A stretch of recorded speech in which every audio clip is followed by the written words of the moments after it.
Welcome to the Tipping Point Show. I'm Jimmy Evans, and it's my great pleasure today to have joining me on the show my good friend, Rabbi Jonathan Cahn. He is the author of many New York Times best-selling books. He leads Hope of the World Ministry, an international outreach of teaching, evangelism, and compassion projects for the world's most needy. He also leads the Jerusalem Center, Beth Israel, a worship center made up of Jews and Gentiles, people of all backgrounds, just outside of New York City in Wayne, New Jersey. He's the most amazing prophetic voice of our generation.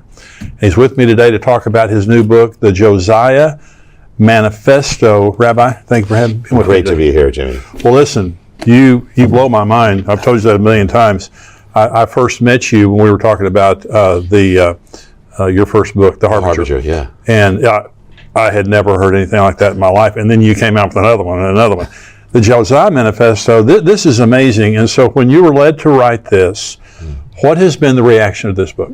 Well, first of all, this is the only time that I was led to write a book the day I finished the last book. You know, when it was The Return of the Gods. Right. The day I finished it, something happened, and then I knew right then that this was to be the thing. That this will also have an answer in it, not only the mysteries, but that. I'm kind of amazed, but I was just found out just a few days ago that it's #1 of nonfiction in America. Wow. And that's great. So I had no idea. I never know what the response is going to be. So I'm just been blown away by it. Well, you never disappoint. Your books are amazing. Thank you. Every single one of them. But what is this going to reveal? This I put it this way. What if God was giving us a revelation of what the prophetic moment is now and where it's going and what we need to do to be prepared, to be ready for that.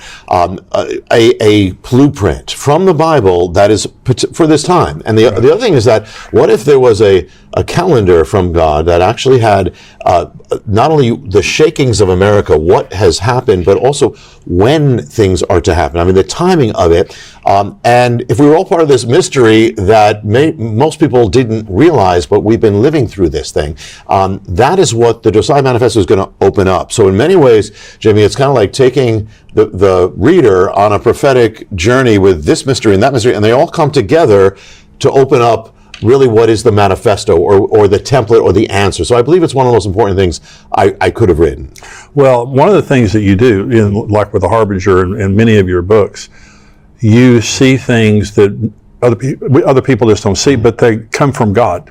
Yeah. They all point back to God. There's a divine plan. Yeah. Things aren't just happening, That's right. just circumstantially. That's right. So the mystery begins on the island of Cuba, and you give a prophetic object and message to Fidel Castro. Yes. So tell us what happened. Yeah, I usually don't put myself in the books, but this one I witnessed these things in two places. Yeah, what happened is I was asked to go to Cuba when Fidel Castro opened up the island for 1 month to allow the gospel. And so he said it was probably to show the world there's some freedom. Well, it was for 1 month. But the believers asked me to come and open it up and sound the shofar, open up this month-long journey across Cuba. It ended up in Havana, Revolution Square. And so the last event, before that, there was so much prophetic things happened for another time, but incredible. But the last event was in Revolution Square, and Fidel Castro came.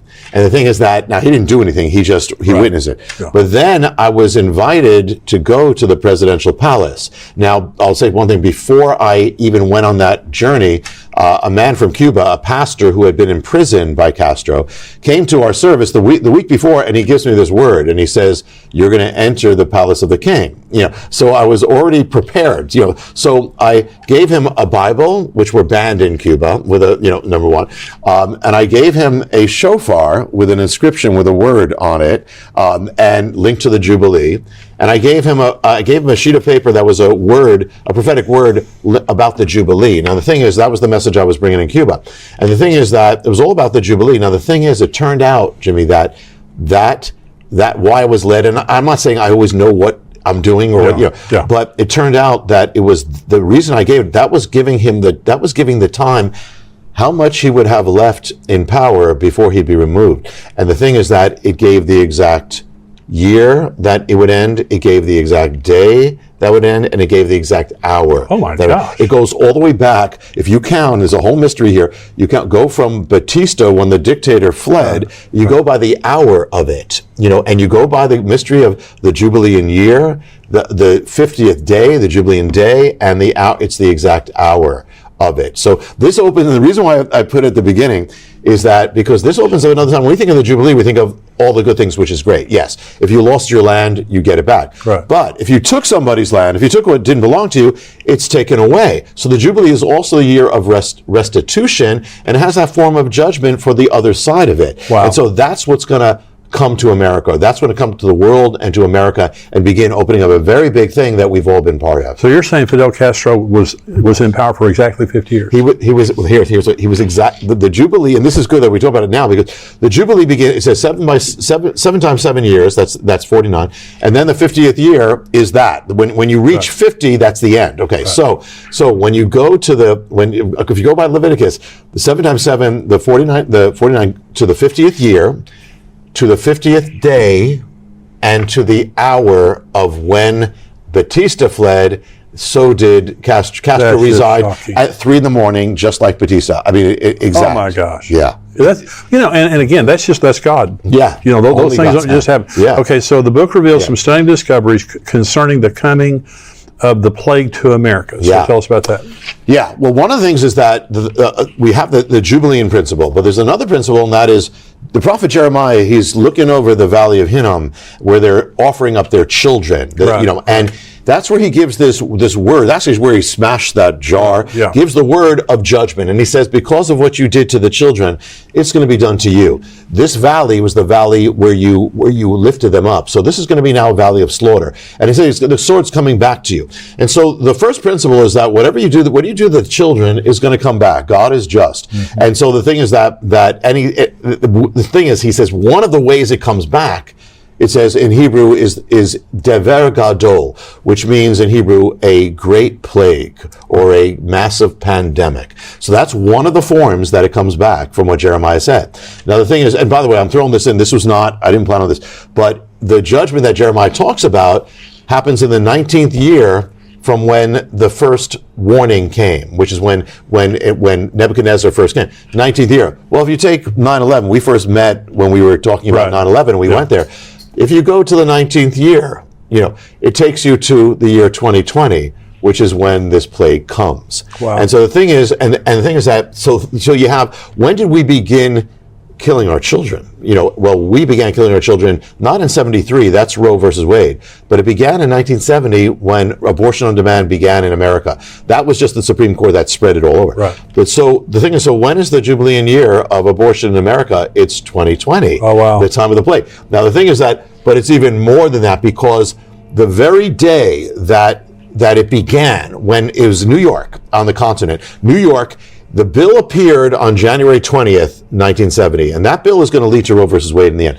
So go forward for 50 years, anything happened.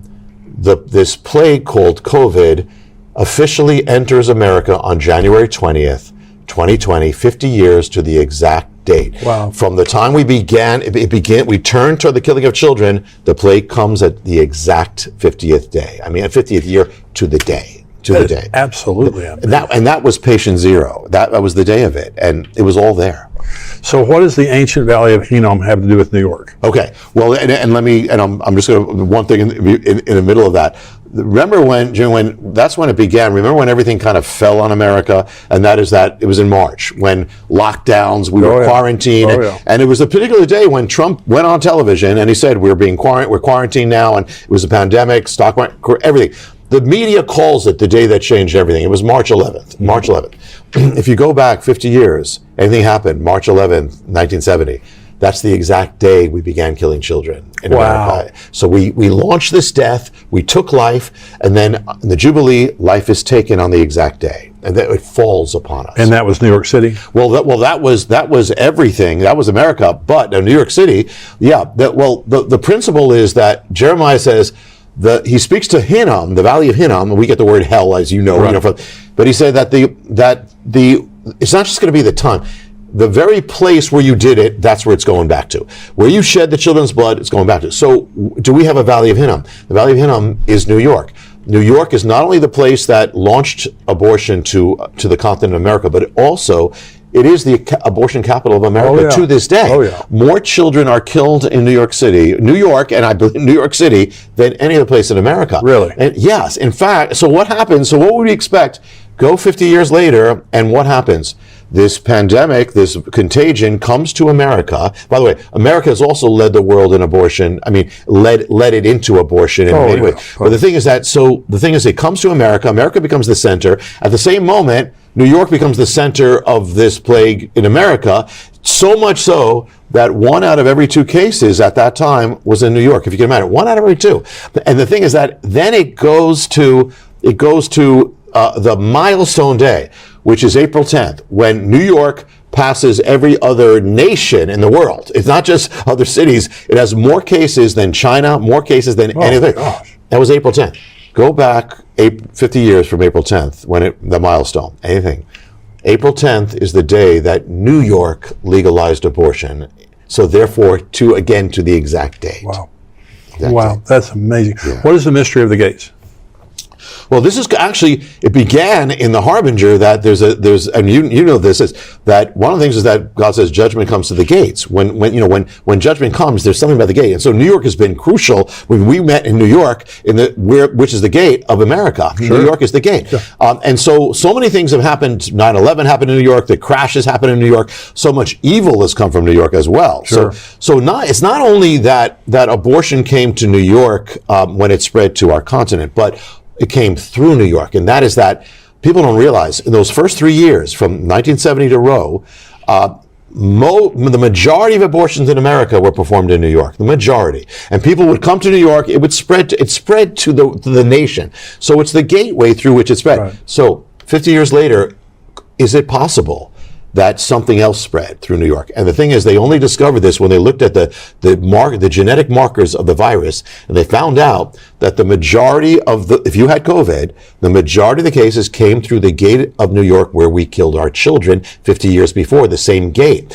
And the thing is that when you look, the other thing is that same year, 1970, there was one other gate. It was number 2. It was the Western gate. It was where abortion came in. It was Washington State. So 50 years later, there's 2 gates through which this plague comes. It is New York and it is Washington State. In fact, patient 0 is Washington State, coming in on the same 50 years to the day that New York, began with abortion. Just ponder it. I mean that we're talking about genetics, but the virus bore the markers of the 2 gates where we killed our children. Anyone who had it. I have a guest on the show sometime, Bill Koenig. Yes. And he wrote a book, and he was a journalist in Washington, D.C. for many years, White House correspondent. And he documented 126 cases of when the United States tried to pressure Israel into dividing the land in historic natural disasters. Yes, absolutely. And, the thing and it's like what you're saying here, we see all the bad things happening. There's a reason for those things. Yeah. You trace that back to things. Yeah. And listen, we know this is what we preach, but the Bible truly has the answer to really everything. That's right. And the thing is that when people think everything's out of control, what does it say? No, this is so exact. God is the God of good, but he uses all things, including evil. That's right. He'll use good and evil to accomplish the purposes, to say, listen, I'm still on the throne. And one of the things that I believe many of my books go this way or show is that the God of the Bible, for people try to dismiss him, and this culture tries to minimize him, the fact he is just as real and just as active and on the throne as he was then. Thanks for watching. If you aren't a subscriber to this channel, subscribe today and share with anyone who you think needs to hear this conversation. To see the full episode, head to endtimes.com, where we post weekly shows and articles from people like myself, Dr. Mark Hitchcock, and many more.